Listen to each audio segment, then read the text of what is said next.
Hey guys, today I'm gonna show you something interesting, which is this typewriter. I'm seeing this for the first time right now. It still works.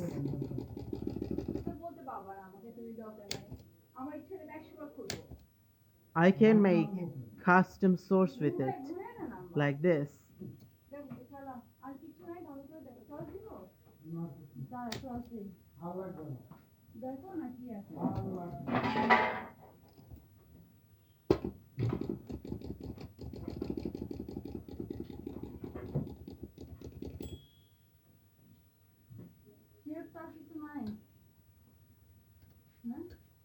Hmm, cool.